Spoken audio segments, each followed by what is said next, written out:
এই দেশের আজকে ধর্মের রাজনীতি যারা করে, এই যে জামাতে ইসলামী রাজনীতি বা চরমনার পীর সাহেবের ইসলামী আন্দোলনের রাজনীতি, এই ইসলামী রাজনীতি নিষিদ্ধ করেছিল শেখ মুজিবুর রহমান। আর এই ইসলামী রাজনীতি করার সুযোগ দিয়েছিলেন শহীদ প্রেসিডেন্ট জিয়াউর রহমান। ইফতারের পূর্ব মুহূর্তে আল্লাহ রাব্বুল আলামিন তার বান্দাদের দোয়া কবুল করেন, এই কথা ঠিক তো নাকি?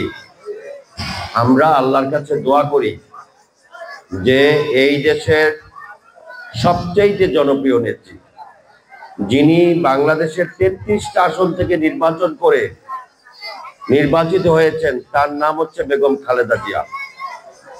তিনি বাংলাদেশের গণতন্ত্রের সঙ্গে কখনো আপোষ করেন নাই, আমাদের ইসলামী আদর্শের সঙ্গে কখনো আপোষ করেন নাই, আমাদের দেশের স্বাধীনতার সার্বভৌমত্বের সঙ্গে কোনো আপোষ করেন নাই। সাবেক 3 বারের প্রধানমন্ত্রী বেগম খালেদা জিয়া, তিনি এখন অসুস্থ। আল্লাহ রাব্বুল আলামিন যাতে বেগম খালেদা জিয়াকে সুস্থতা দান করেন, আপনারা সবাই বলেন আমিন। দ্বিতীয় বক্তব্য হচ্ছে, এই দেশের স্বাধীনতার ঘোষক ছিলেন শহীদ প্রেসিডেন্ট জিয়াউর রহমান।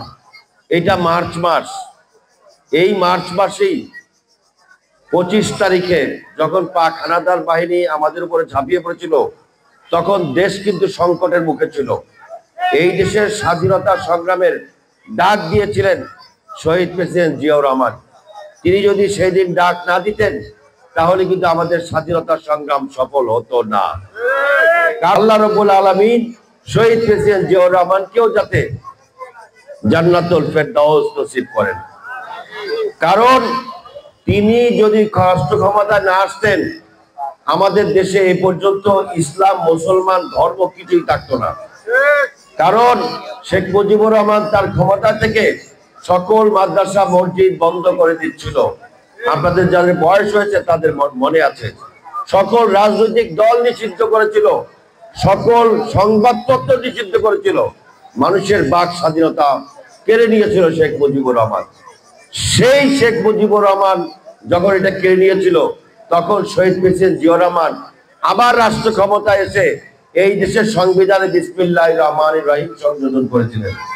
এই দেশের আজকে ধর্মের রাজনীতি যারা করে, এই যে জামাতে ইসলামী রাজনীতি বা চরমনার পীর সাহেবের ইসলামী আন্দোলনের রাজনীতি, এই ইসলামী রাজনীতি নিষিদ্ধ করেছিল শেখ মুজিবুর রহমান। আর এই ইসলামী রাজনীতি করার সুযোগ দিয়েছিলেন শহীদ প্রেসিডেন্ট জিয়াউর রহমান। অর্থাৎ শহীদ প্রেসিডেন্ট জিয়াউর রহমান যদি রাষ্ট্র ক্ষমতায় না আসতো, তাহলে আমরা ইফতার মাহফিলও করতে পারতাম না, ইসলামের কথা বলতে পারতাম না। সেই জন্য আমরা জিয়াউর রহমান সাহেবের জন্য দোয়া করি। গত জুলাই আগস্টে আমাদের অনেক ছাত্র জনতা শহীদ হয়েছেন, তাদের আত্মার জন্য আপনারা দোয়া করবেন। সর্বশেষ আপনাদের কাছে আর একটা অনুরোধ আছে, আগামী নির্বাচনে যদি আপনারা ভোট দেওয়ার সুযোগ পান, সেই ভোটের সময় যারা দেশের জন্য অতীতে ইসলামের জন্য কাজ করেছেন, দেশের জন্য কাজ করেছেন, সার্বভৌমত্বের জন্য কাজ করেছেন, তারা হচ্ছে বিএনপি করে শহীদ জিয়া এবং বেগম খালেদা জিয়ার দল। যেই দলের নেতৃত্ব দিচ্ছেন এখন জনাব তারেক রহমান। এই তারেক রহমান সাহেব যেই প্রার্থী আপনাদের কাছে পাঠাবেন, তাদেরকে আপনারা ভোট দিয়ে রাষ্ট্র ক্ষমতা যদি পাঠান, তারেক রহমান সাহেব চাচ্ছেন আগামী দিনে একটি আধুনিক রাষ্ট্র গঠন করতে, যেই রাষ্ট্রে সন্ত্রাস চাঁদাবাজ থাকবে না, আমাদের ইসলামকে কটাক্ষ করতে পারবে না, সেরকম একটি রাষ্ট্র জনাব তারেক রহমান সাহেব গঠন করতে চান। সেই জন্য ভবিষ্যতে আপনারা যখন সুযোগ পাবেন, তখন তারেক রহমান এবং খালেদা জিয়ার মনোনীত প্রার্থীদের ভোট দিয়ে আপনারা নির্বাচিত করবেন।